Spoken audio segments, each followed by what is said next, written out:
सलाम हिंदुस्तान दोस्तों, इस छोटे से वीडियो में जानिए कुछ ऐसे उर्दू शब्द जो पार्टी से संबंधित हैं। एक शब्द है बज़्म। बज़्म का मतलब होता है सभा, और एक शब्द है महफिल, ये भी सभा है, जमावड़ा सभा वगैरह। और बज़्म और महफिल को अंजुमन भी कहते हैं, अंजुमन। और एक शब्द है जश्न। जश्न का मतलब होता है उत्सव, और अंग्रेज़ी में सेलिब्रेशन कहते हैं।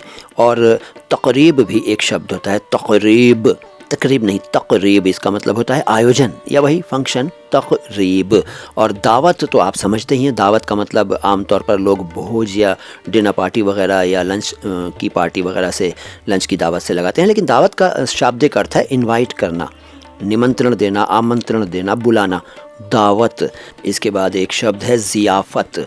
ज़ियाफ़त का मतलब होता है किसी को खाना खिलाना, ज़ियाफ़त। इसके बाद इस्तिक़बाल, लोग इसको इस्तक़बाल कहते हैं लेकिन ये इस्तिक़बाल है, और इसका मतलब आप जानते हैं स्वागत या वेलकम। इसके बाद एक शब्द है रौनक। रौनक नहीं रौनक, ये नाम भी होता है लोगों का, लेकिन इस शब्द का अर्थ है किसी पार्टी की चमक धमक या चहल पहल किसी पार्टी की, रौनक, ठीक है, शोभा कहते हैं, शोभा। और फिर एक शब्द है मेज़बान। मेहमान का अपोजिट है मेज़बान। मेहमान वो जो दावत में या इनविटेशन पाने के बाद आया हो, और मेज़बान का मतलब वो जिसने बुलाया हो, होस्ट कहते हैं अंग्रेज़ी में, होस्ट, मेज़बान। और मेहमान नवाज़ी शब्द है एक, इसको कहते हैं मेहमानों का सत्कार करना, मेहमान नवाज़ी। और शब जश्न एक शब्द है, यानी जश्न की शब, उत्सव की रात, शब जश्न। तो ये वीडियो अच्छा लगा है तो लाइक कीजिए, अच्छा नहीं लगा है तो डिसलाइक कीजिए। मैं हूँ मोइन शमसी। सलाम हिंदुस्तान।